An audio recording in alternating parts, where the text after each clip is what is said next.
Okie dokie. Oh, got done with the 6 a.m. shift, woke up at 4. It's currently 1. Feeling some kind of way, I will say.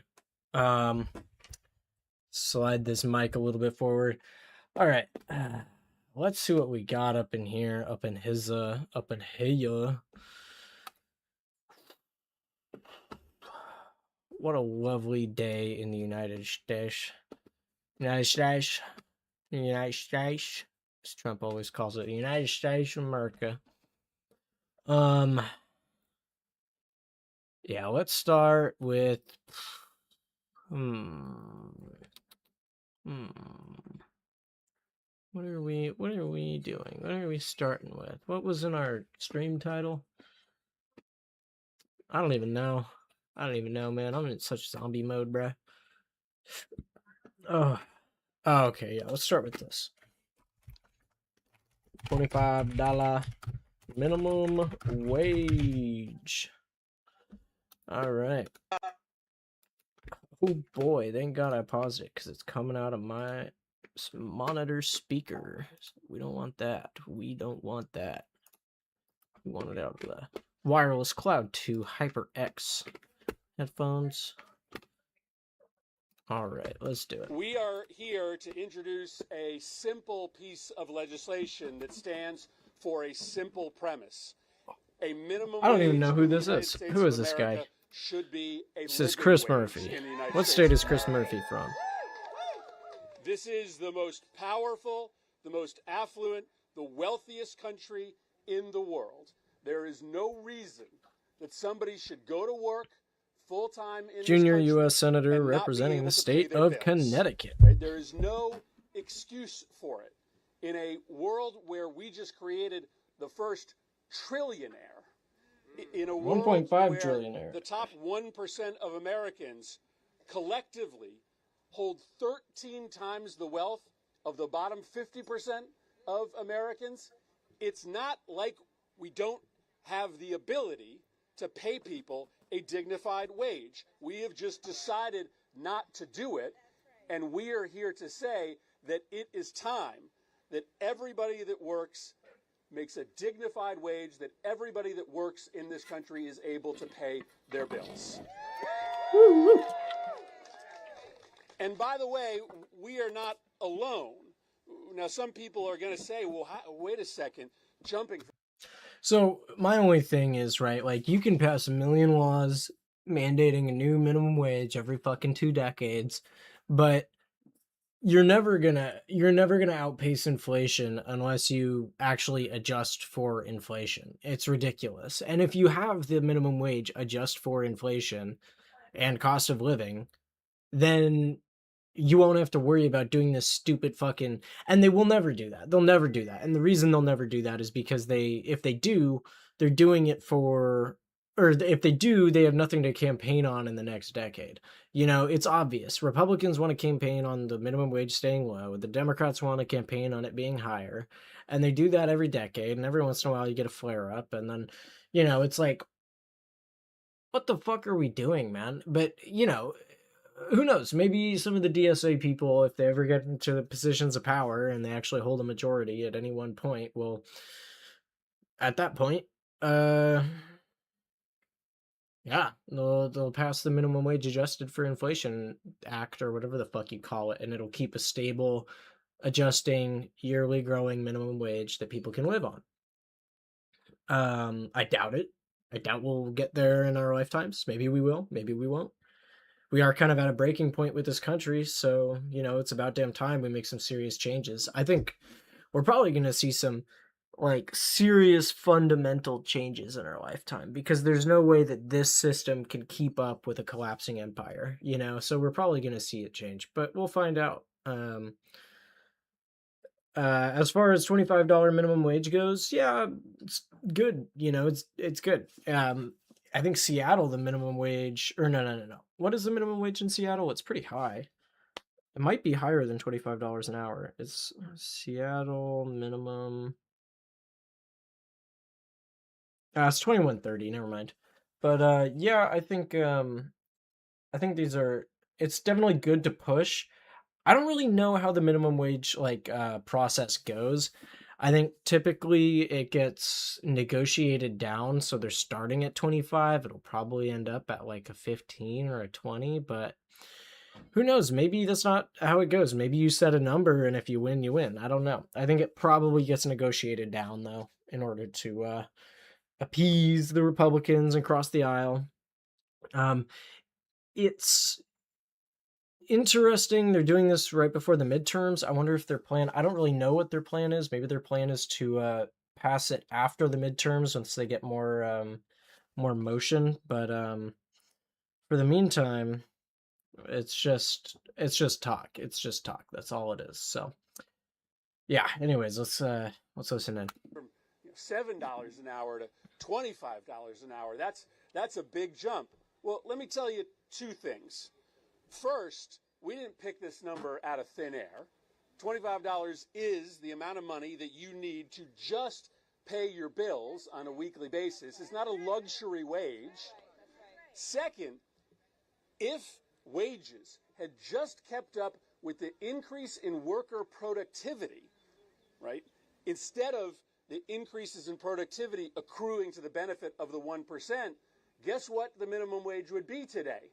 $25, right? So we're not picking this number out of thin air. It's what you need to pay your bills. It's what the wage would be if we had decided to equally distribute the gains in productivity between workers and owners. But let me tell you something else. When you poll Americans and ask them an open question, what do you think the minimum wage should be in America? Here's what Democrats say in answer to that poll. $27. But here's what Republicans and independents say. $26 an hour. So out there in America, there is no difference between what Republicans, independents, and Democrats think about the status of our minimum wage today. They know it is criminally low. They know that nobody in this country should work full time and live in poverty.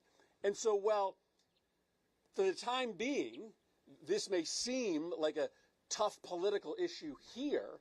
Out there in regular America, there is agreement that the minimum wage should be a living wage in this country. No, that's pretty much all I think I want to watch of this, but yeah, I think it's a pretty solid idea. I mean, I don't really know how plausible this is. I'm not like a minimum wage expert. I don't understand how fucking half our government works because I'm an uneducated idiot. But yeah, solid. Cool stuff. I don't really know if there's much motion behind this. I don't really know. I hear Chris Murphy's name a few times, but I don't really know like what the big deal is. Yeah, cool. I'll believe it when I see it. There you go. Every time this issue comes up, corporations scare everyone into thinking the entire country will collapse if they have to pay their employees a living wage. That could not be further from the truth. They just prefer to have cheap slave labor for higher profits. Yeah, that's what's going to happen. They're going to try and scare everyone. Here, let me zoom out a little. There we go. Now you can see the rest of my body. All right. Yeah. I don't think worker productivity is a great argument either. I think it's a argument and I think it's part of the argument, but I don't think that it's the argument you should be making. And obviously affordability is the biggest argument. That is the argument.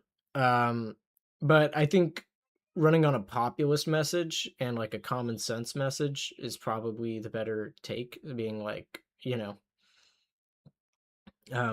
just saying simply everyone wants this. If you just say everyone wants this and you keep saying that over and over and over again, there's no you can't pay attention to the fucking, once the hit pieces come out on this idea, you can't pay attention to those. You just don't even respond to them. When reporters ask about them, you mom dotty that shit. You're like, every American wants this. It's proven to be good for the economy. Fuck you. That's all you need to say. I don't see the appeal in the worker productivity argument. It feels like you're working within the boundaries of capitalism, because even if it wasn't matching worker productivity, right? you should still be able to live off of your job. You know, there's no productivity, let's say, was going down and affordability was going up, you know, the affordability was going down and the cost of living was going up, you would still need a higher wage. And the reality is that these corporations can still pay a higher wage. Local businesses will be able to pay a higher wage if you incrementally push it in. I don't, it's just fucking stupid. Anyways, um yeah. I don't know. I'm with it. I'm with it. I'm with it. Um there was an endorsement for another progressive candidate. Endorsement for progressive. Let's see if I can remember who it was. Oh, it's just all Mom Donnie news. It's all Mom Donnie news. Where's the non-Donnie? The non-Mom Donnie news. Oh man, I'm never gonna find it. Oh, hold on.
Okay. I've emerged from the cell phone. Oh, now I gotta go back into it. I gotta figure out where that one guy is. Let's see.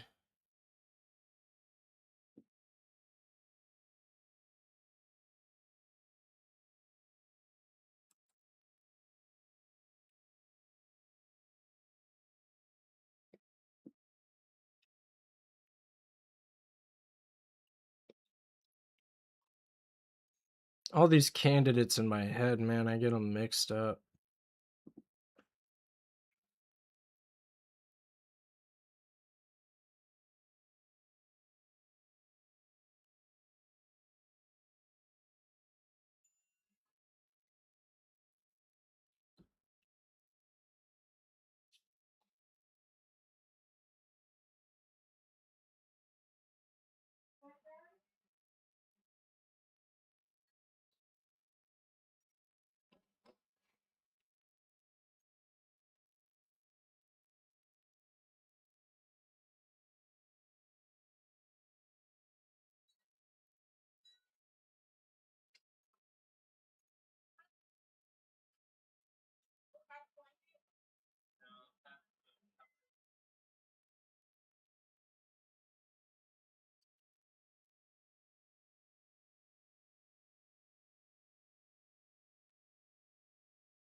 All right, we're not going to be able to find that one.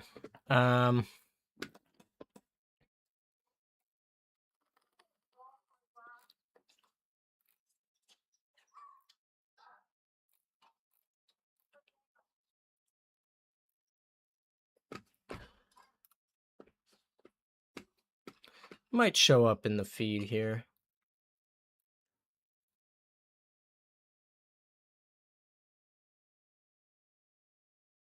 Abdul Hi, El I'm Chris Sayed. Van Hollen, and I represent Maryland in the United States Senate.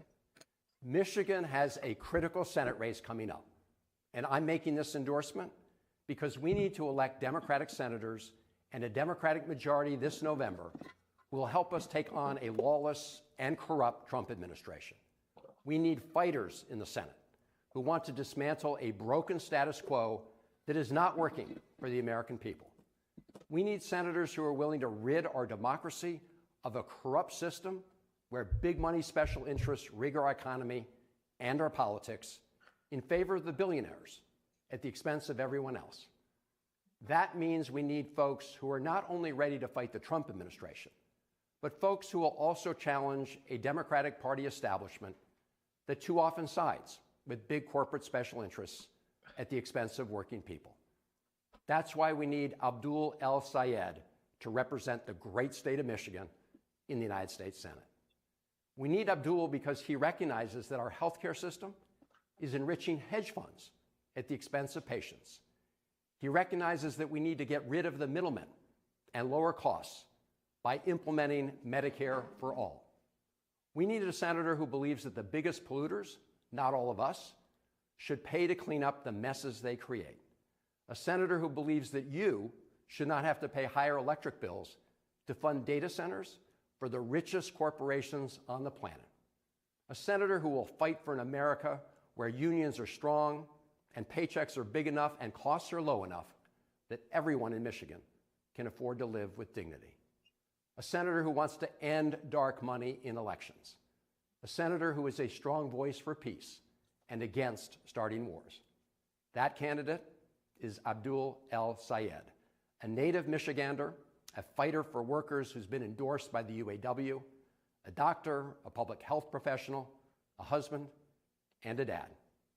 When I first heard about Abdul running for Senate, I also heard some of the Washington, D.C. party insiders doubting that he can win the November general election. Like on so many other matters, The insiders are just plain wrong. Abdul can and will win in November. He's building a growing grassroots movement to unite people across party lines for the common good. The problems we face in Michigan and Maryland impact everyone, regardless of party. Abdul knows that the divide in America is not right versus left, but those at the top who use their wealth and power to stack the system for themselves and everybody else trying to make ends meet. That's why billionaires and big money special interests are afraid of Abdul. It's because he challenges the status quo that is rigged in their favor.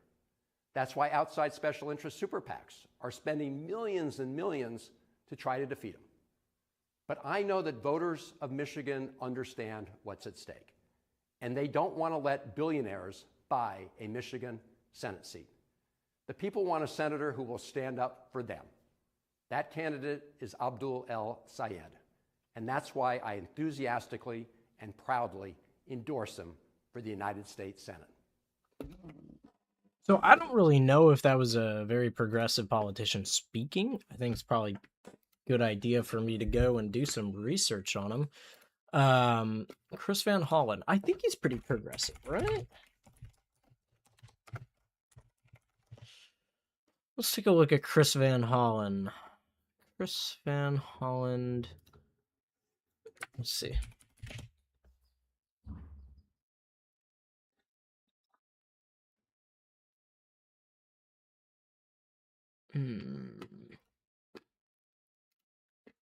Chris Van Hollen. Okay. Check this wiki page out. Chair of the DCCC. Leading efforts to defend vulnerable Democrats, get more Democrats elected in 2008, led to a wave of election for Democrats. House Speaker Nancy Pelosi created a new leadership post, assistant speaker, blah, blah, blah. Okay. Whoa, he was born in Pakistan.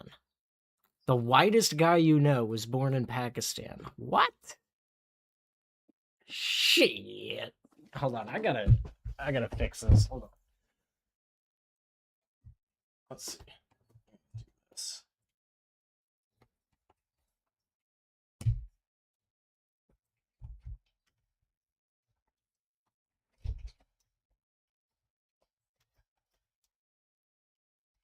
There we go. That's probably better.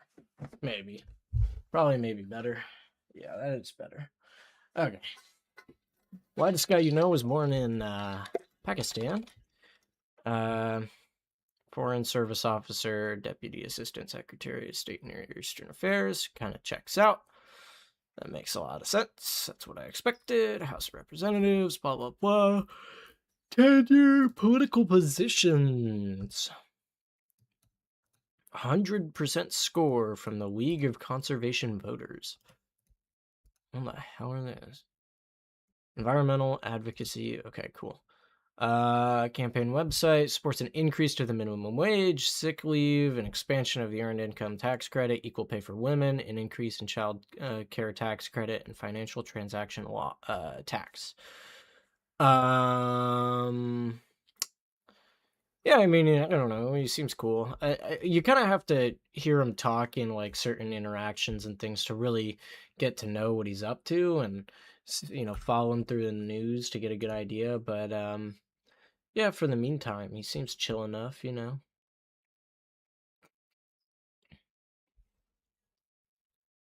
Hmm.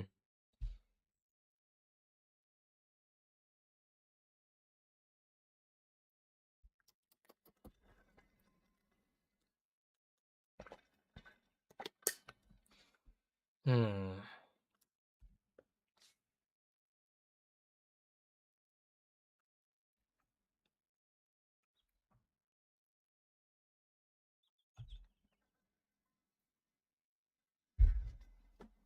Let's see.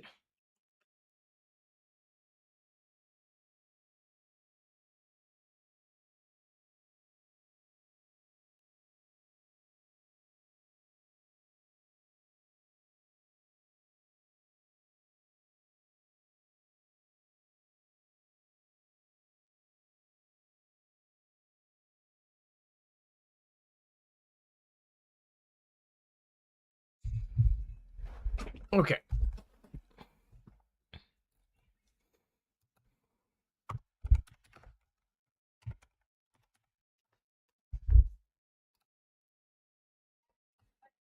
Oh my gosh, what am I doing?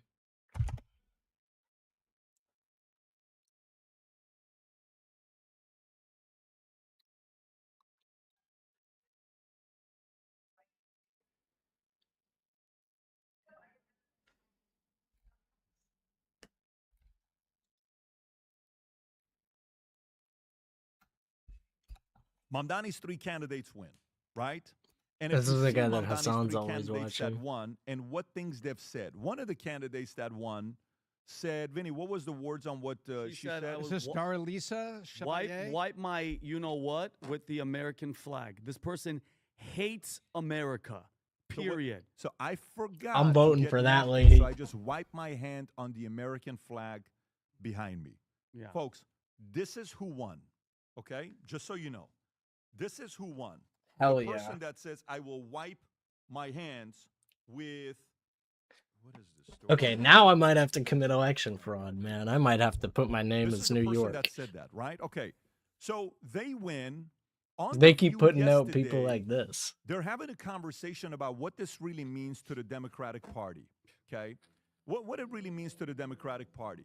One of the ladies is trying to tell Joy Behar why this is such a bad thing and how it's going to hurt the Democratic Party. And actually, I don't know if you guys saw this clip or not. She breaks it down very eloquently. Guys, I'm going to send you this clip if you can show it. Joy Behar is watching this girl. I don't know what her name is. It's the conservative one on the show.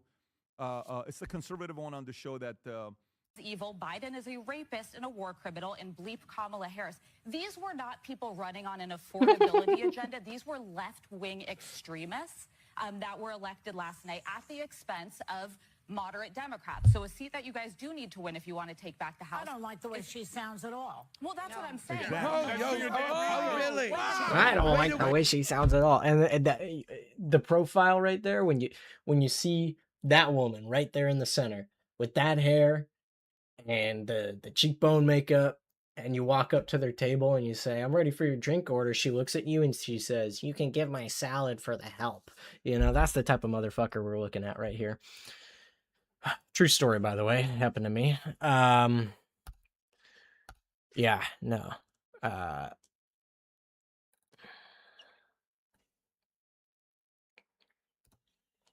So they are calling him the Kingmaker.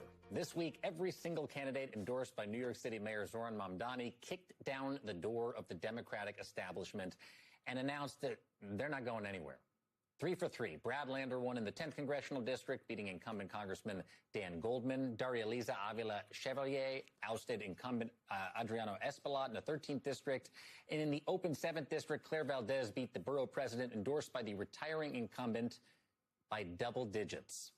2 Democratic sitting members of Congress sent home, sent packing. The candidates personally backed by the House Minority Leader, Hakeem Jeffries, beaten, vanquished. But the story is bigger than Mamdani and New York. This slate of progressive candidates says as much about the public mood as it does about one mayor and one city. And these wins come at a moment when the cost of living has become unmanageable for ordinary Americans in every corner of the country, working families, even as this country gets dragged into wars stretching from South America to the Middle East. This is the same momentum that made Mamdani mayor last November and handed Democrats the governorships of New Jersey and Virginia. Republicans are already trying to make Mamdani the face of the Democratic opposition, but the mayor, however, sees the victories here very differently. He called them proof that voters are hungry for a new kind of politics, a Democratic Party, he argues, that puts working people back at its center.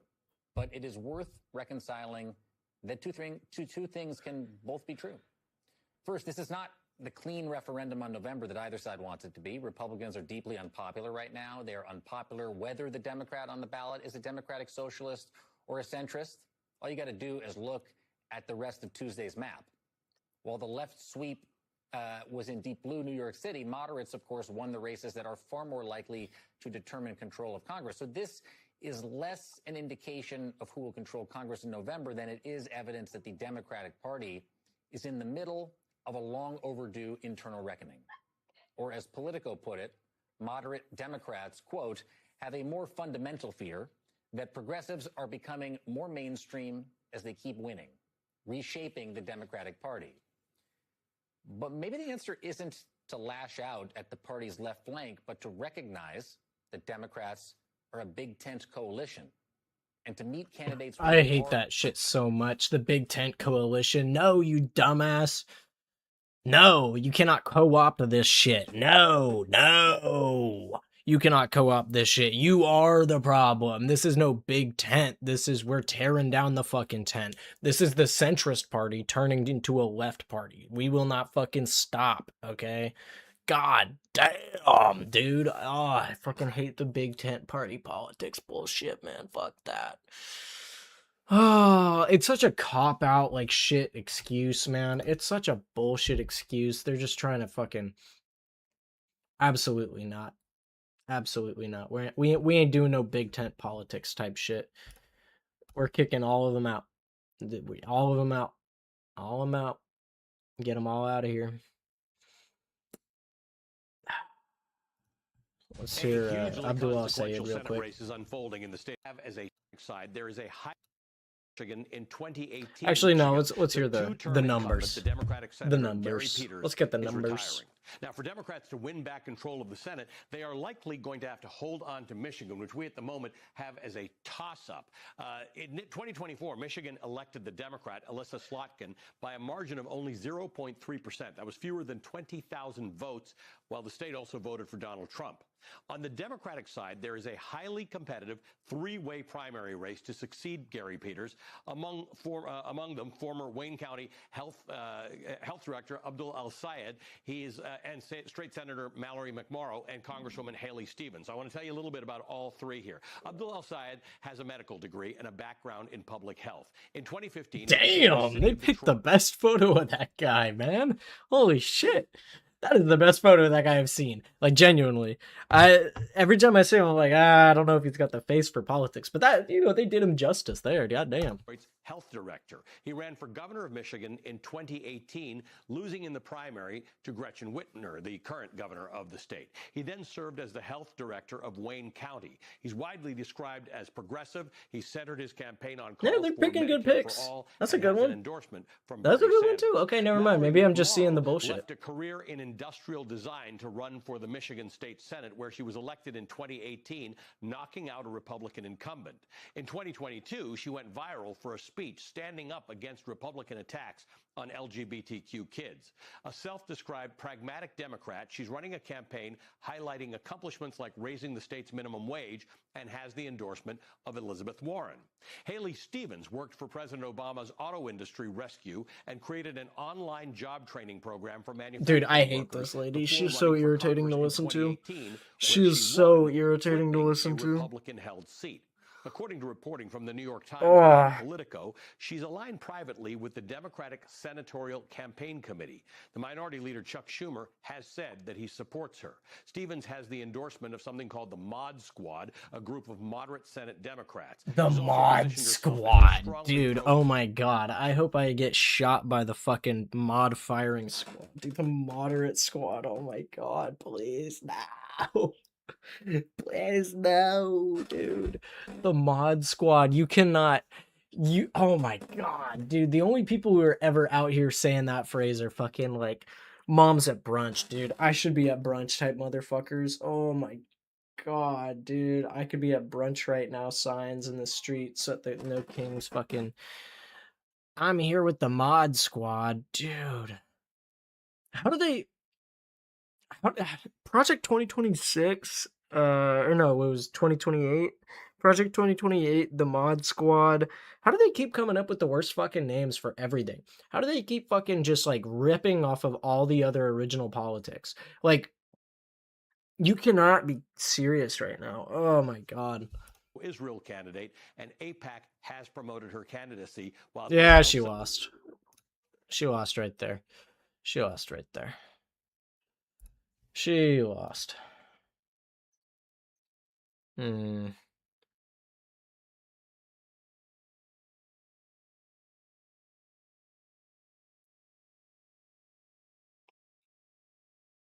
I'm actually kind of curious about Right away, this. they call me a communist. They call me a socialist. Like, you're not a conservative. You're not MAGA.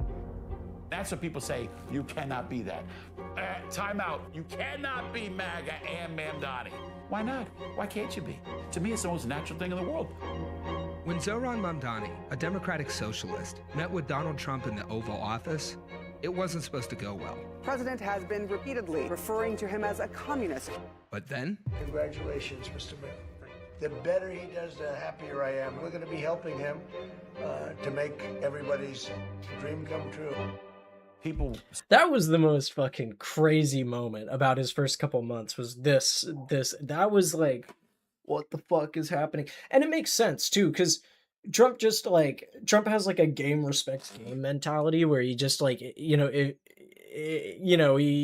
kind of like a meat slapper. Like you slap your meat out and he measures your meat and he's like, okay, like you're a worthy adversary. And that's kind of his whole game plan, right? It's like he fucks with Xi Jinping, he fucks with Putin.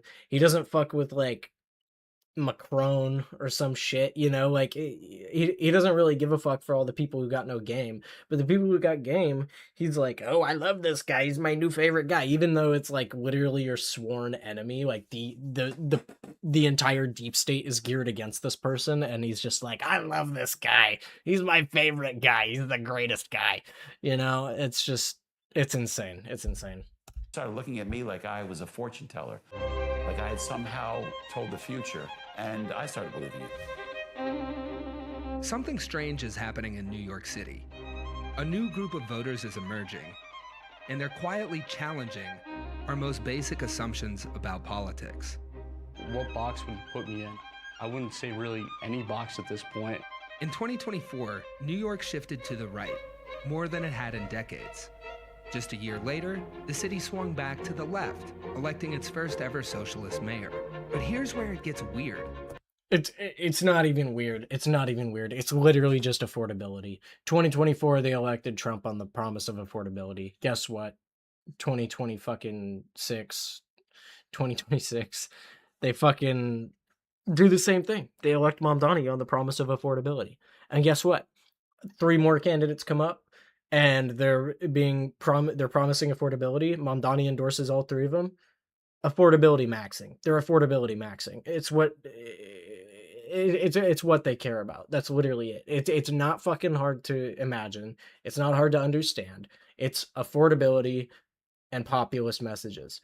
And if you can get affordability under tyranny, you might want to do it. If you can get affordability without tyranny, you're definitely gonna want to do it. And that's why you see the sweep with Mamdani, right? Anyways, let's keep going. Some of the same voters were part of both waves. A lot of my voters actually voted for him, and I'm okay with that. Yeah, no, it's insane actually. It's insane because you remember the Bernie election. I think 25% of Bernie voters voted for Trump. If politics is all about which team you're on, this kind of thing isn't supposed to happen. I mean, did you see the guy who has the MAGA for Mamdani hat? So who are these voters? What are they after? Are they just outliers? Or are they a preview of whatever comes next? I'm just trying to figure out what's up with these highly weird election results. How you doing? What's up, man? You got thoughts on these two? Let's talk Trump and Mamdani. Who the fuck is that? Finding Trump and Mamdani voters was never going to be easy. You got thoughts on Trump and Mamdani? According to exit polls, about 1 in 10 Trump voters in New York also voted for Mamdani. Hi, guys. Which may not sound like a lot, but in politics, those kind of margins can swing elections. Quick question, I got 5 minutes. 1 in 10 New Yorkers who went for Trump also voted for Mamdani. Like, how do you make sense of that? I have no idea. I definitely did not. It does not make sense. Time out. So basically, you're a hypocrite at that point. Like, I mean, if you did, there's something that you got to screw loose. So when I go, MAGA for Mamdani makes me cry. My friend who's a Republican goes, that's the line I like. MAGA for Mamdani makes me cry. Ron Barba is an actor. Okay, this guy has to be the most authentic human being on the planet. Look at those pants. Hold on. Look at those pants right there. That is insane. That is insane work. That is crazy work. I mean, and look at the art on the wall too. I don't even know what that is. Is that Angela Merkel right there? That honestly looks like Angela Merkel right there. That looks like it might be like one head to the left. Is that? Wait a minute. Mao Zedong, Angela Merkel, P. Diddy, I think. What the fuck is this lineup? Hold on. You can't see my cursor. Is that Dave Chappelle and Wolverine? What is this lineup? This is insane. Jack Black? What the fuck? What the hell? What am I looking at?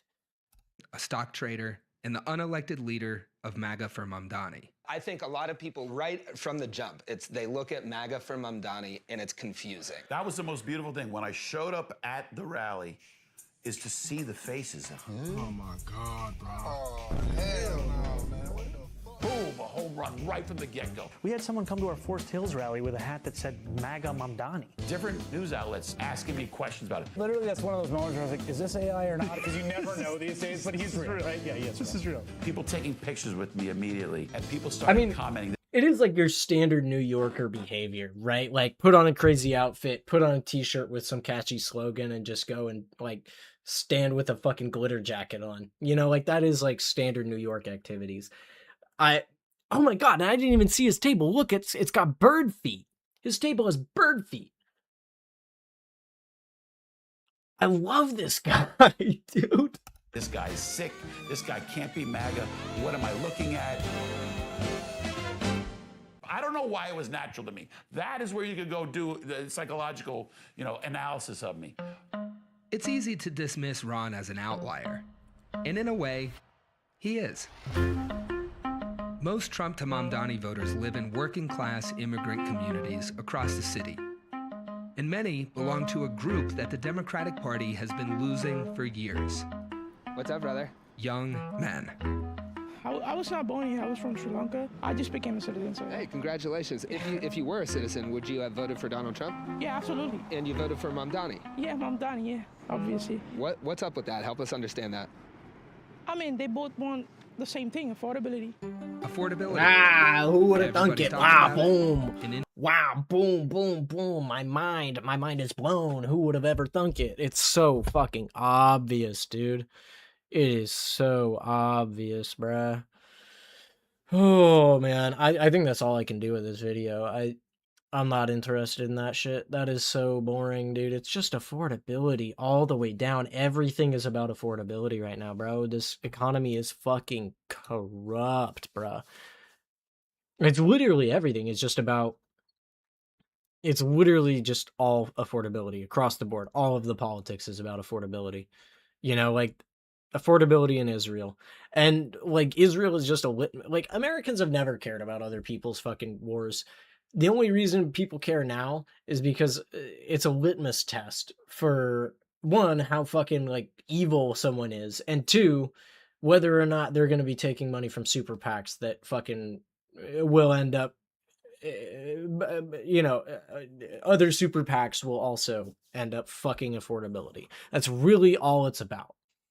Nobody fucking cares. Like, do you think Republicans have ever fucking cared that, like, brown kids were getting shot and bombed in other countries? No, they never have, and they never will. It's 100% about the fucking, the AIPAC and the money and the corruption and the evil nature of it all.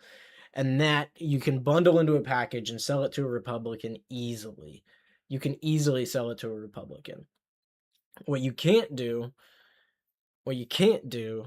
is convince them that people in other countries have dignity and they should be treated with respect. You can't do that. That's what you can't do. It's not ideologically aligned. If a Republican is broke, you can convince them that AIPAC is a litmus test for the affordability crisis, right? And that it's like related in a sense. You just can't do that shit with like actual international politics. It's not a real thing, Not a real thing. I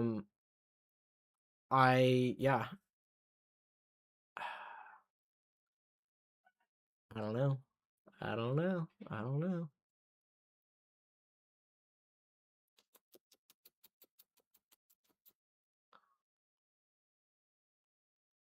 Let's see. Let's see what we've got here.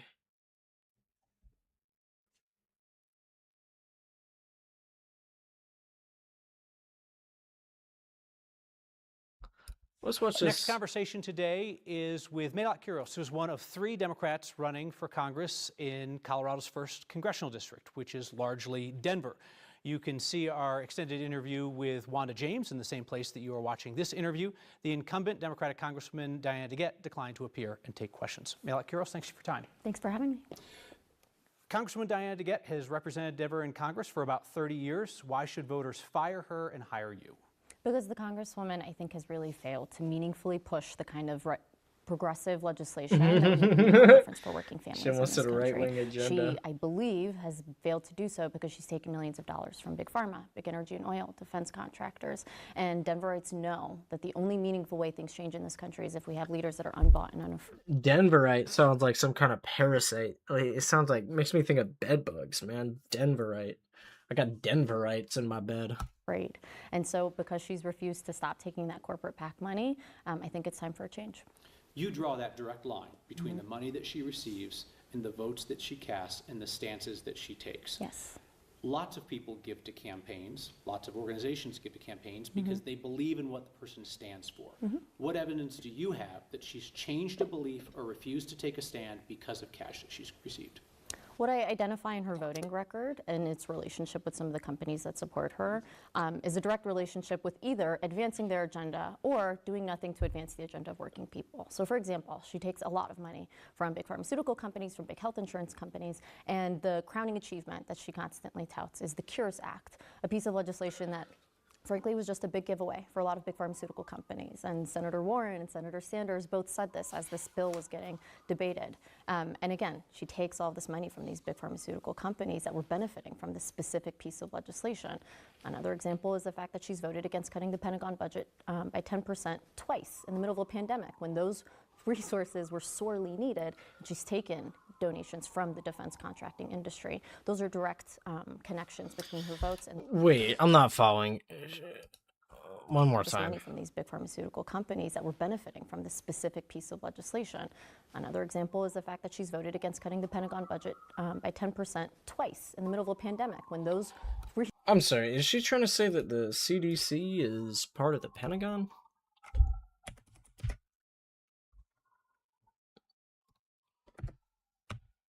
Is the CDC funded by Pentagon?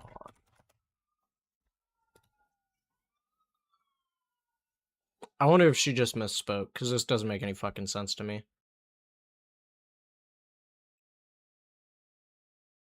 She's advocating it.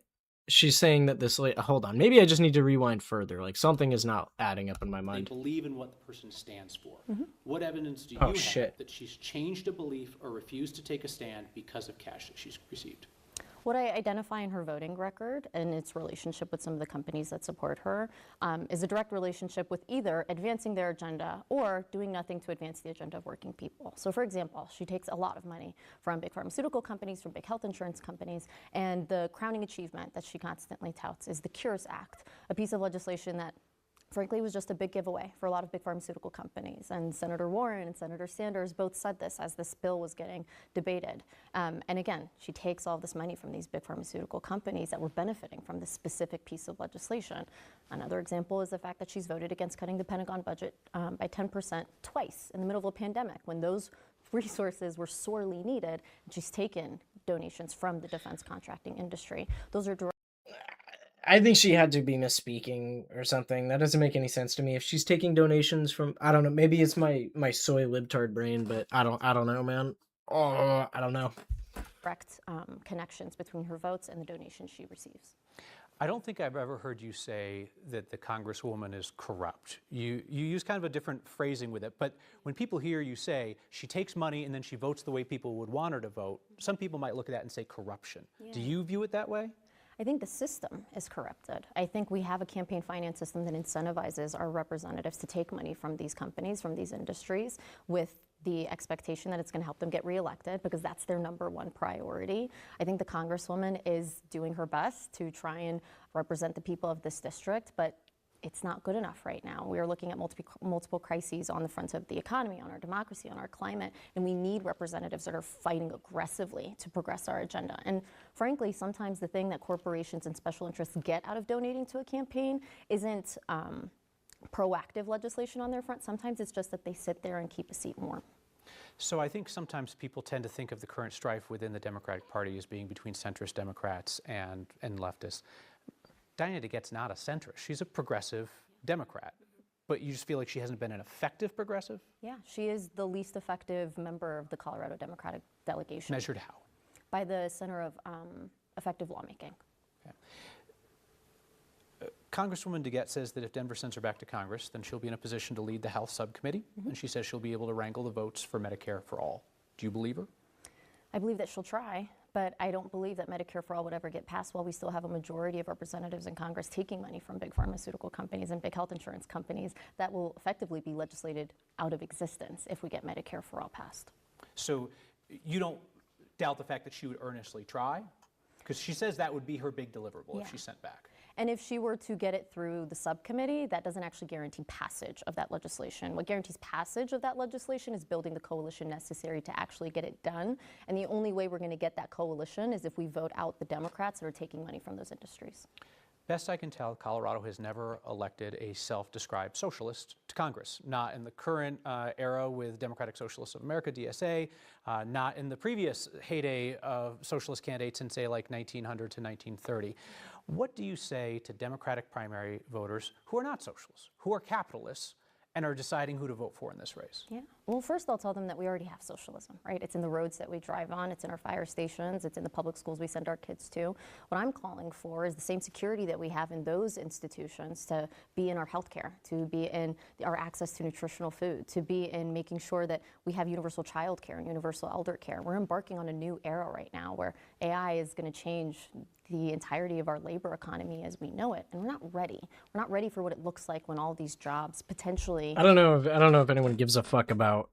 This is not the kind of language you need to be using when you talk about the AI. If you're a politician and you're using the word AI, you better be like burying that shit. You better be saying like, I want to kill all AI. Like, I want to fucking no data center, none of this. The second you bring it up and you're talking about like, oh, we need to adapt to AI, wrong. That is not the consumer sentiment right now, or the voter sentiment, or the fucking America B sentiment, or the America A sentiment. Currently, it's all just revolving around whether or not you will put a data center in someone's backyard. That's what America B cares about. America A cares about the financial impact. That is just the facts. Get taken away. Or sorry, not financial. I meant environmental. I do think there is like concern about the job market, but I don't think that that's like how it's manifesting in the politics. Like I don't think that people are so concerned about that because it hasn't been proven to happen yet. You know, like if it does happen, you know, great, that'll be an excellent policy for, you know, progressives to run on, is like how to circumvent this and how to, you know, use et cetera, et cetera. But I don't think that's the primary concern of voters. At least it's not my primary concern, because I see AI as not being able to succeed in, you know, the next couple of years. So I don't think it's actually going to be. I mean, currently what we're seeing is that these AI companies are losing money in order to try and push it on other companies that are also losing money to try and push it on their workers. And it's just not a winning system right now. So I don't think the majority of voters are concerned with it. Also, that is a pool table behind them. I don't know if they do play pool. That's kind of weird to me. Anyways, yeah. By machinery. And if that happens, we need to make sure that people's basic needs are protected. And that's only through programs that would be socialist. Let's talk about your experience and qualifications to be in Congress. You were 1 year out of law school at a elite global law firm, is how they describe themselves, before you got fired for writing an essay that was critical of Israel. You came home to enroll in a PhD program. You've been working at a coffee shop. What life experience? What's funny is that the further left, the like the more and more we stack Congress with left-wing Democrats, the more and more you're going to see holdover Democrats be ardently opposed to everything they do. The more and more that happens. And I think it honestly might just be a compounding effect, because there's no way in hell that certain Congress members and senators and things like that are going to be sitting there in front of a huge progressive piece of legislation that they've been promising they'd pass for the last couple decades and say, well, I did promise I'd sign this. No, they do it all the time. They're going to go back on their word because they're donors. They're, big money APAC, fucking healthcare, pharmaceutical, blah, blah, blah companies. They're all going to say, no, we're not going to do that. I mean, it's classic. It's classic how that happens. It's insane. I don't think we're gonna. And what's great is that that's gonna lower their popularity, right? It would suck if it lowered the popularity of the whole Democratic Party, but it might boost the progressives. If they play their cards right and they talk about it from the right angle. We'll see. And knowledge you have to be effective in Congress. Yeah. Well, the first I would describe as the life experience of just being a young renter in this city, being a tipped minimum wage worker, and Denver is the 5th least affordable city in the country right now. And so experiencing what it's like to stretch your paycheck and try to pay for rent, try to pay for health insurance, try to pay for your car note, all of those things, the proximity to that struggle, I think is something that's important to have when you're going to Congress to represent the people of the city. Can I ask you a question? You can return to that thought in a minute, but when you talk about knowing financial struggle, I mean, you're knowing financial struggle by choice. You are a corporate attorney who's going to get a PhD. Yeah, I have no doubt that you're having trouble making ends meet when you step out of that world, but you kind of chose to step out of that world. Yeah, I think that's a fair assessment. But I did grow up with the same struggle, right? I immigrated here in '98 when I was a baby. My dad had nothing to his name when we first moved here. And so I watched him and my mom work 2 to 3 jobs at a time. I watched them try and figure out how to stretch those dollars for our rent, to stretch those dollars for me and the resources that I needed. And even when my little sister came. And then I saw him be able to graduate from pharmacy school and be able to build out the American dream that, I'm fighting to make sure that people are capable of having right now. But also to be clear, after getting fired from that law firm, it was abundantly clear that no other law firm of that caliber was going to hire me either. And I did make the choice to go to a PhD program, to do the work that actually mattered to me. But I think that's the world that I believe in, right? I should be able to choose something that I'm actually passionate about and to be able to do that comfortably rather than having to go into a choice into a job just because that's. Well, I mean, that's gonna sell well with the college kids, but I don't know if this whole delivery is gonna wrap up well for America B. I don't think America B is gonna like that response, but hey, I mean, she's got credibility. She's a lawyer. All the centrists won't have much to say about that. Like, she doesn't know what she's doing. Well, yeah, she's a lawyer. She knows the law. Yeah, I don't know. Interesting.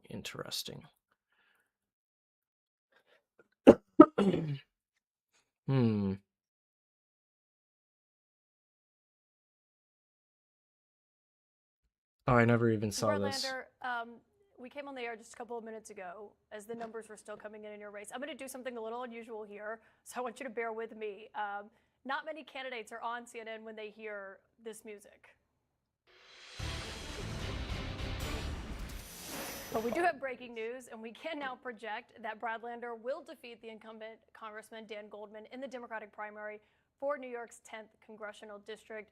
And sir, obviously, since we have you here live on air as we are making this call, what is your first reaction to this? Well, thank you. First of all, obviously, I'm thrilled. I did not expect to be on air when the race was called. Look, I love Election Day. I like that voters get to go out and cast their ballots and say, here's who we want to represent us. These are the fights that matter to us. And all I can say is I promise to go out every... He already knew. I mean, look at that. It's 62 to 37. Come on. Come on, people. Come on. Come on, son. Come on, son. We already know. He already knew. Yeah. Yeah, I'm kind of curious about Graham Plattner. Hold on. I got a Graham Plattner video. I gotta pee.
I gotta make muffin. I gotta eat.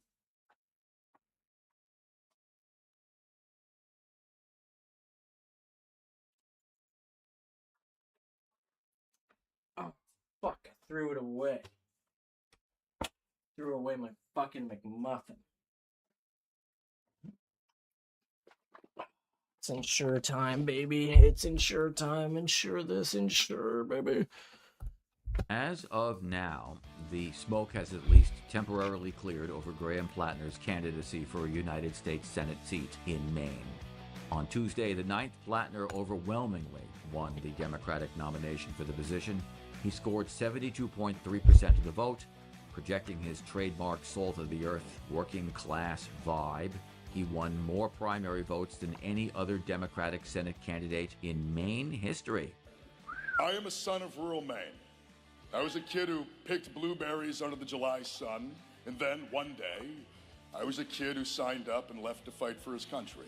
But lots of people are, to put it mildly, quite uncomfortable with Plattner's persona. The Totenkopf tattoo, the traumatized ex-girlfriends, the sexting habit, yep, yikes and double yikes. But here's the thing, girlfriends, Hold on, the wait. sexting habit, yep, yikes and double yikes. Oh, dear Lord. I don't even see no meat. But here's the thing, the Democratic Party seems to have a split personality about this fellow. With new allegations of inappropriate behavior against him and his former campaign manager publicly pulling her support for him, people are split on the baggage he's bringing into this general election. On one hand, everybody and their cousin wants the Dems to trash the nice guy or gal look and embrace populist, idiosyncratic candidates who the voters' experience is authentic and can fight MAGA fire with fire. But when one of them who looks and acts exactly like that comes along and steals the show, then what do people say? Well, yeah, we want candidates like this Plattner guy, but the problem is that he has a past. We want people like him, but without pasts. Sorry, Democrats, you can't have that. You can't have the kind of authenticity Plattner brings without the baggage, because Plattner... You literally can. You literally can. But it's besides the point. Plattner's great. Whatever. ...comes out of a generation of people who share the same backstory.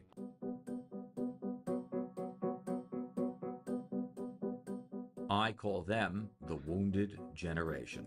You can call him whatever you fucking Consider want. the events that Plattner has lived through so far from his teenage years onward.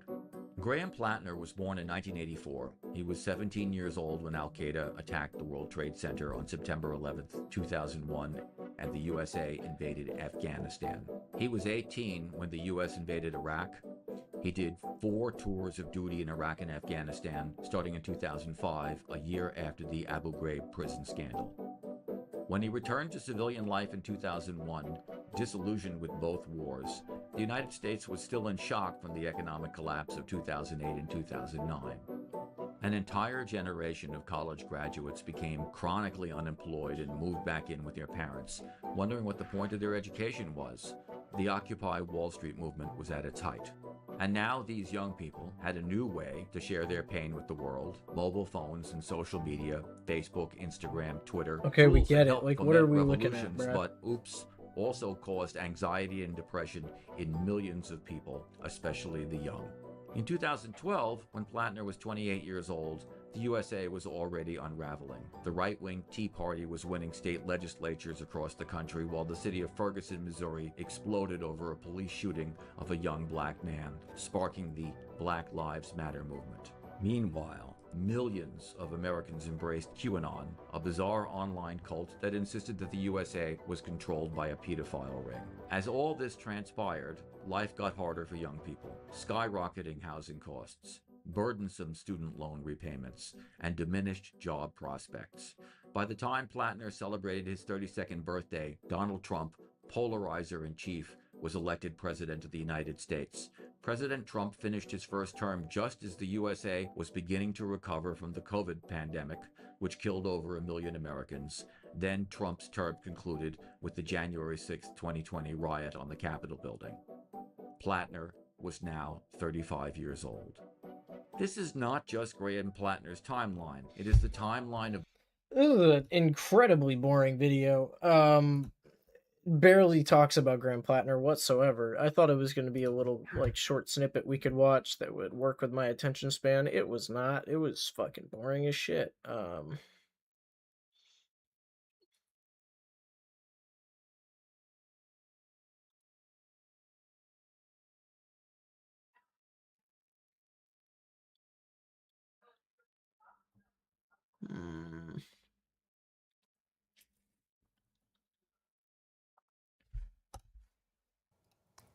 Democratic U.S. Senate candidate Graham Plattner today proposed what he called a corruption crackdown agenda for Washington. Phil Hirschkorn has the details. Since he won the Democratic primary 2 weeks ago, Graham Plattner has been making a sensational allegation, repeated Thursday in the plaza outside Senator Susan Collins' Portland office. We must pass the Collins rule. Senators should not be able to funnel money to their spouses. Plattner alleges Collins somehow directed $76 million in federal contracts to a Washington, D.C. firm called Jefferson Consulting Group, where her husband, Tom Daffron, was the chief operating officer from 2006 to 2016. Tens of millions of dollars of it from agencies that Susan Collins herself oversees. That is not a coincidence. That is a senator using her office to enrich her own household. It never happened. It's not true. It's a lie. Steve Abbott is Collins' re-election campaign manager and her longtime Senate office chief of staff. Susan Collins has not funneled any money to Tom Daffron. That's against the law. That's a criminal activity. He's accusing her of engaging in a criminal activity with no evidence. Plattner's campaign points to a list compiled by searching the USA Spending website, finding contracts awarded to Jefferson Consulting by the Departments of Agriculture, Health and Human Services, Homeland Security, State, Interior, and Veterans Affairs. $55 million came from 2 contracts from USAID, the Agency for International Development, roughly 3/4 of that $76 million. The Collins campaign doesn't dispute the total, but who doled out those funds between 2009 and 2016? Not Congress, but the Obama administration. Who awarded that contract? Barack Obama. So there's your other co-conspirator. This is absurd. This is a joke. Hey, Graham, Senator Collins is going to say, because you've been talking about this since primary night, Tom ceased, her husband Tom ceased being a lobbyist in 2008, 4 years before they got married, so he's not a lobbyist husband, never was. I asked Plattner how he would reconcile the Collins rebuttal. We are always told by the system itself that there are plenty of excuses as to why it isn't actually corrupt. Even though, I'm sorry, from down here in the real world, all of us looking up, we see a clearly corrupt system. The executive branch awards contracts. Congress does not award contracts. Susan Collins has never awarded a contract in her life. Neither has anybody else who's ever worked in the United States Senate. Well, I mean, does it surprise me? Not in the least. Do I know if there's much merit to the argument of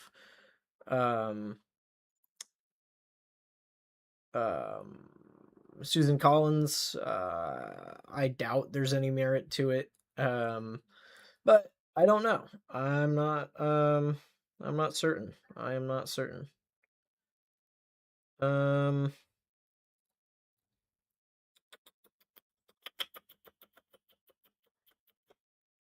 God, YouTube wants this channel so badly to be stuck watching stupid fucking content. Do you want to watch a guy build a stick house? All I've ever watched is politics on this account, and it's like recommending me a stick house. Like, what the fuck, man?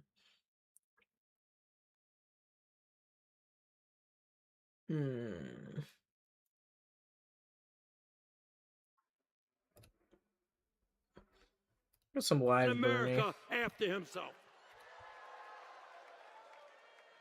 who is a kleptocrat, corrupt kleptocrat. Welcome to the Texas Democratic Party Convention State, the senior senator from the state of Vermont, Bernie Sanders! Dude, there's no way this is what our politics is. Oh my god, dude. This is not a fucking Kentucky Derby, dude. What the fuck? Oh my god.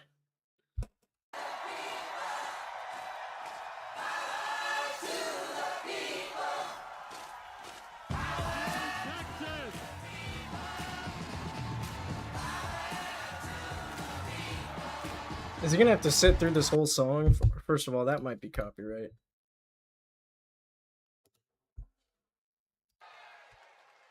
Let me begin by congratulating Texas Democrats and Party Chair Kendall Scudder for doing exactly what must be done. You are finding great candidates to run for office. You are now competing in areas where Republicans ran unopposed for decades. You are building a strong grassroots movement, and you are winning. Just last week in D.C., I met with Taylor Remmett, a leader in the Machinists Union, in a Trump plus 17 district. Taylor. I don't know if this is going to be any interesting. It's a long speech. It is a long speech.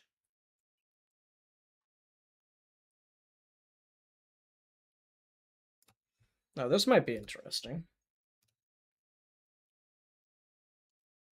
So joining us now to discuss are the two co-chairs of the Democratic Socialists of America's New York City chapter, Gustavo Gordillo and Grace Mauser. Thank you so much for being here. So let's start first, major wins this week for the organization. I want to start with the interview you actually recently did, Gustavo, and you said that after the DSA endorsed then candidate Zohran Mamdani in October 2024, DSA membership has more than doubled, growing from 5,900 members to 14,000 members. Did your organization see membership grow again after this most recent primary? Yes, actually nationally we've seen thousands of new members pretty much overnight, and in New York City we're very close to 15,000. We think we'll hit that probably this weekend. So, we've had hundreds of new people who are energized by these races. I think these big wins act as moments of political awakening. That was my experience when I first got involved in a race, which was actually Alexandria Ocasio-Cortez's campaign, and just seeing that as an ordinary person, you can actually have an impact in the political system, I think is really transformative. So 7 of the 8 candidates the DSA endorsed won their primary races this week. Some of these candidates upseated long-term incumbents like Congressman Adriano Espaillat. And some of the concern I've heard is about unseating incumbents that have some sort of level of power. Like Espaillat, he did chair the Congressional Hispanic Caucus. I guess why target members that maybe are in leadership positions? Quickly, it was actually 9 out of 10 races, so slightly better odds. Yes.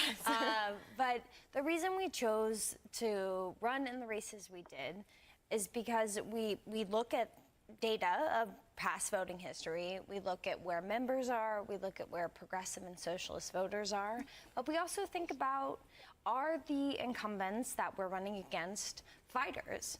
They will say out of one side of their mouth that they're running on their record, but out of the other side of their mouth, they'll say that they can't deliver certain things. They can't deliver health care. They can't deliver protections for immigrant communities. Oh, what the hell did I just do?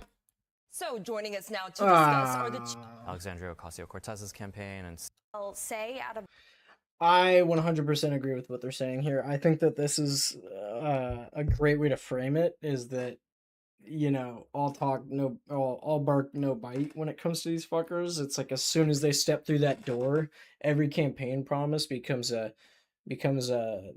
well, this is representative democracy. This is what you get, you have to be able to work with each other, and we can't do that, one side of their mouth that they're running on their record, but out of the other health cancer tied, or you're not. And for us, they aren't. And it's because they're not organizing in office, they're not fighting hard enough in office, and they're not sticking to their promises.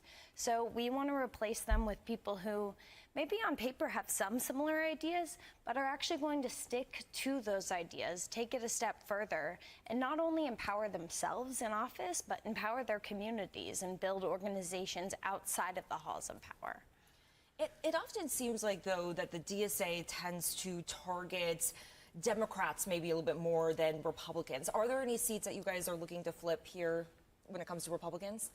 in the past we haven't really run in Republican-held districts.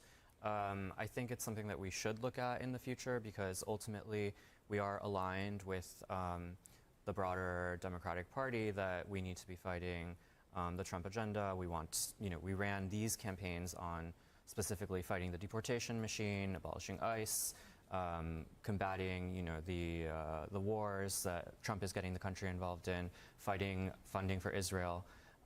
So, these are all broadly defensive fights against the far right.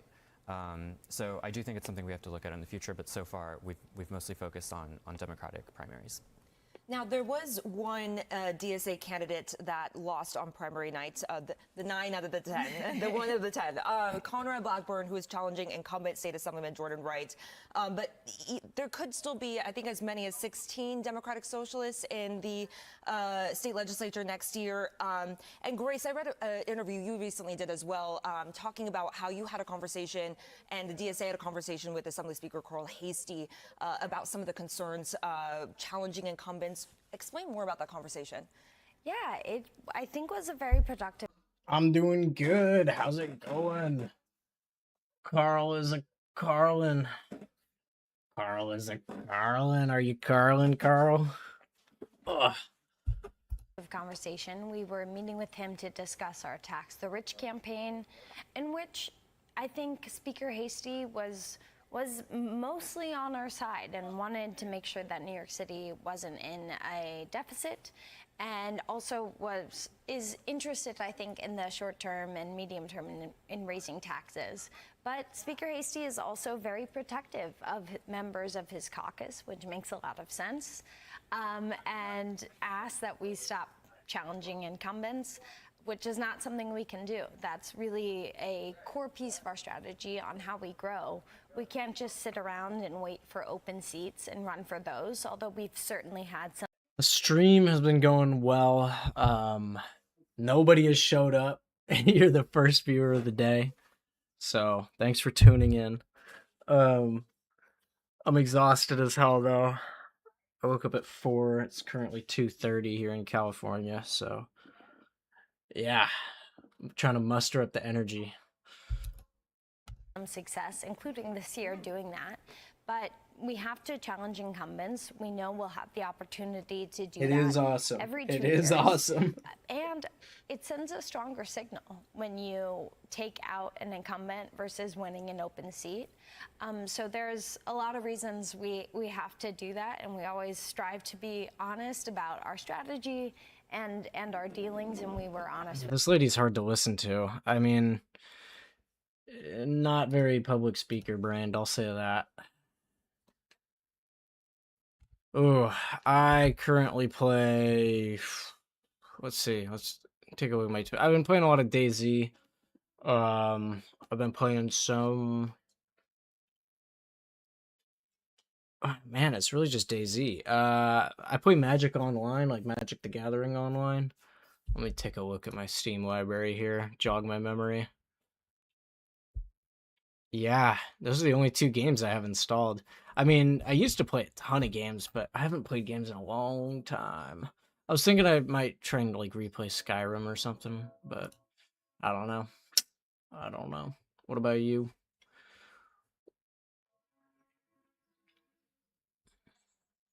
Let's see, I'm just gonna try and find a better video to watch.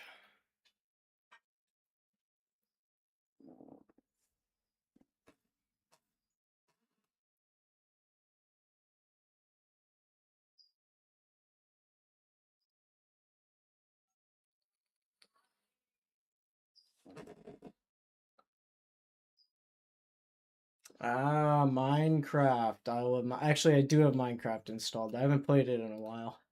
I also have Fallout 1 and Fallout 2 installed, but none of the newer ones. Yeah, I do love me some good Minecraft. I put on Distant Horizons and some shaders and Terratonic. It's a real good mod pack. Oh, maybe not a mod pack, but it's a real good mix of mods.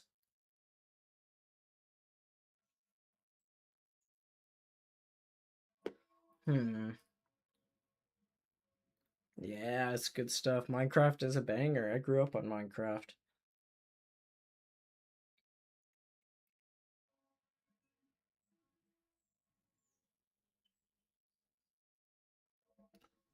All right, let's turn now to the substance of that landmark bipartisan housing bill. The new legislation, the biggest overhaul of federal housing policy in Thank you. I decades, appreciate it. contains no new spending, but it Yeah. does seek to boost supply by making it cheaper and easier to build across the country. That includes, among other things, new provisions that would streamline environmental reviews, remove restrictions Thank you. I on appreciate construction it. of manufactured homes, increase access I to appreciate it small very private much. Thank you. mortgages, Yeah, I got all the equipment for it. You know, I maybe need a better microphone, but other than that, I got all the equipment I need. So To break down the I potential don't know. impact, we're joined now by Got the Sean streamer Kelly. light. I He's got the Secretary of camera. Housing and Urban Development under Got the President Barack microphone. Obama. He's currently the president and CEO I just got to stick with the schedule, you know. I'm trying to do it every day, but I didn't go up yesterday or the day before because I was busy. So it's clear reform is needed when it comes to housing. When you look at the numbers, home prices are up 54% since 2020. The median cost of a Should get mortgage better has though. nearly doubled. By some estimates, Moving back with my mom. You know what that means? More time to stream. called this bill the most Hell yeah. most comprehensive housing bill of this century. Why? What would it change? Well, we'd need the entire news hour to get through all of the provisions. There are literally dozens of them in this bill, but you got it exactly right. The core of this bill is to say, for decades now, we have not been building. Okay, I think this was one of the stupidest primary moves. I don't know if you're at all interested in this, but I am recording and I'm going to edit it together for the YouTube. So either way, I'm going to tell you this. But I think this was one of the stupidest moves on the Trump administration's part, not signing this bill. I mean, I just watched like 3 videos on... Oh, I'm from California. Yeah, I don't know if you can see the flag in the background, but there you go. California Republic. Yeah. He didn't want to sign this bill because he wanted to push through he wanted to like provoke Democrats into compromising on some kind of bill that would require people to show ID, voter ID law, and it just obviously was not going to go through. And at the end of the day, he ran on affordability. Yeah. So like, why the hell wouldn't he sign this? It's not a partisan bill. It's supported by both Democrats and Republicans. And he's out here like, he said he was going to sign it, and then he canceled the signing, trying to be like, yo, I need you guys to pass this. Anyways, it doesn't matter, because if they have a 2/3 majority, which they will, it's going to pass into law anyways. So he's just losing out on credit for signing onto this bill. Like, you know, it's just not, makes zero sense to me. It makes zero sense to me. It just seems like a brain dead take. I don't know. Anyways, where in the U.S. are you from? In this country, that is at the center of what is the greatest housing Oh yeah, affordability go ahead. Suggest a way, whatever you got to do. crisis we've ever recorded in the U.S. And that is really what this does. It unleashes local communities and the private sector to do more to build housing. And it gets regulations and other steps out of the way to help do that. One of the provisions that got a lot of attention was this ban on institutional investors buying single-family homes. How significant is that? Would that really move the needle? Virginia. I think what's really important here about the provision is that as it was originally drafted, it actually would have had unintended consequences. It might have stood in the way in some ways of building more affordable housing. And so through good bipartisan negotiations, those unintended consequences were fixed.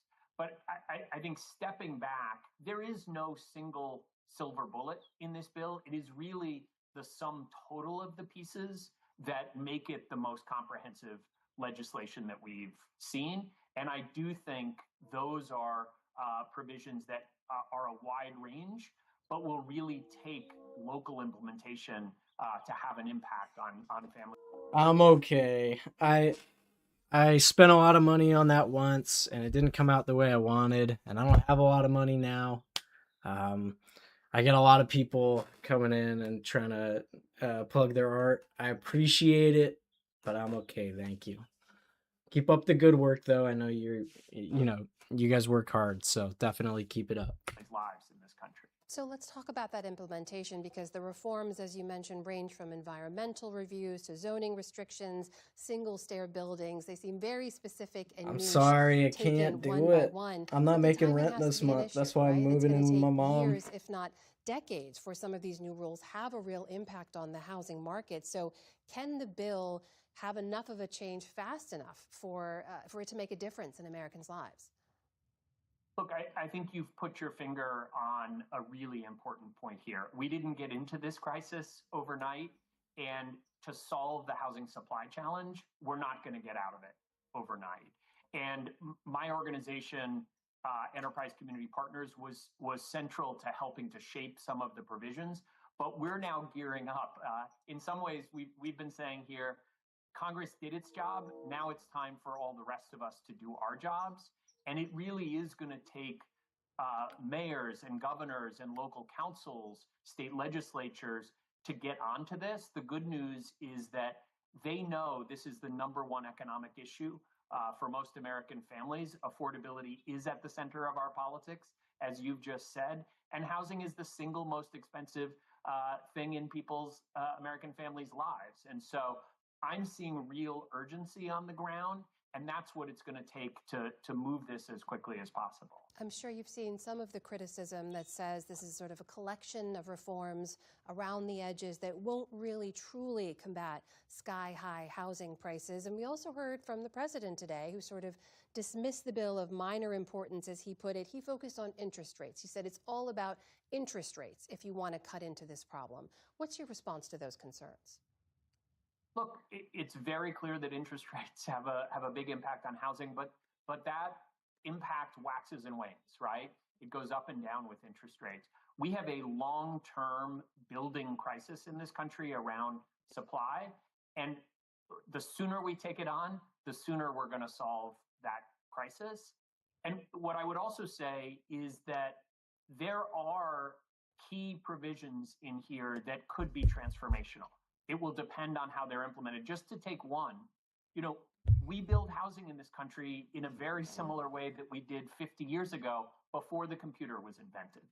And there are other countries in this world that are leading on manufactured and modular housing that is dramatically reducing the cost. The problem is we have thousands of different building codes in this country. And so just one piece of this bill, the changes to manufactured housing, if implemented correctly, could be transformational.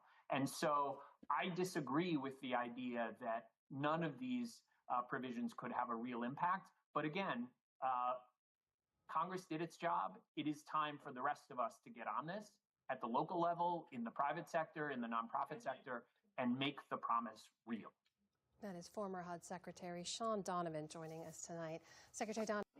Yeah, I think the bill might have some actual impact. I think it's definite. Well, I mean, it'll have some impact regardless either way, but I don't know if it's going to be the silver bullet that everyone in the Democratic Party says it will be.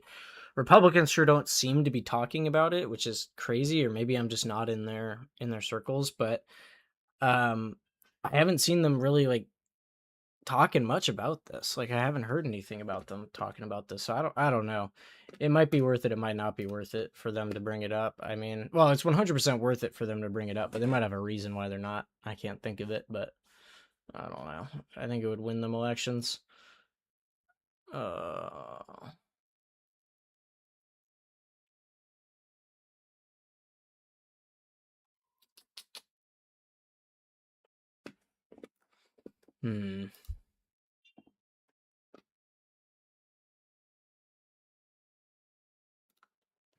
Now, Mr. President, I don't know if you saw, but a study last year found that members of Congress traded more than $600 million in stock, including stocks connected to committees upon which members sit. Members of Congress are playing the stock market, buying and selling shares in companies that members of Congress directly regulate.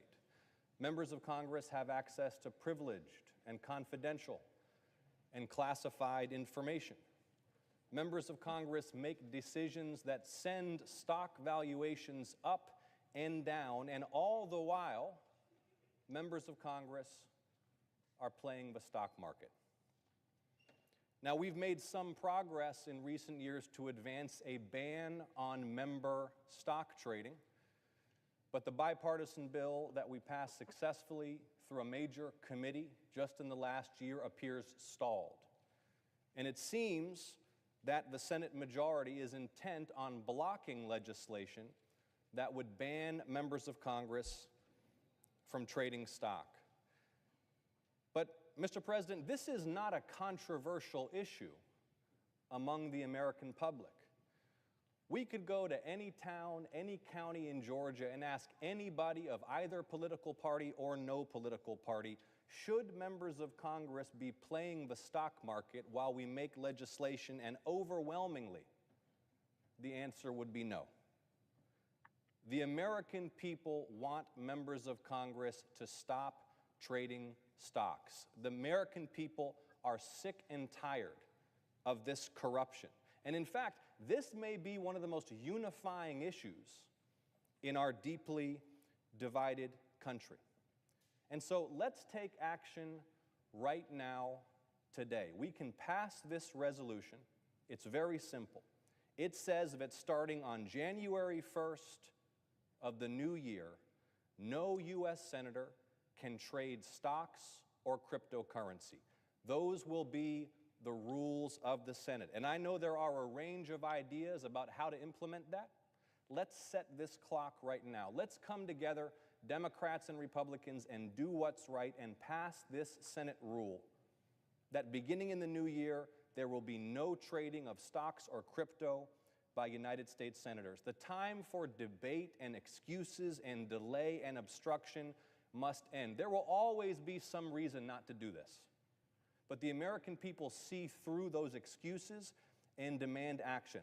Let's pass this resolution and ban stock trading by United States senators. I ask unanimous consent the Senate proceed to the immediate consideration of SRES 784, prohibiting members of the U.S. Senate from buying or selling publicly traded stocks or cryptocurrency effective January 1st, 2027, that the resolution be agreed to and the motion to reconsider be considered made and laid upon the table with no intervening action or debate.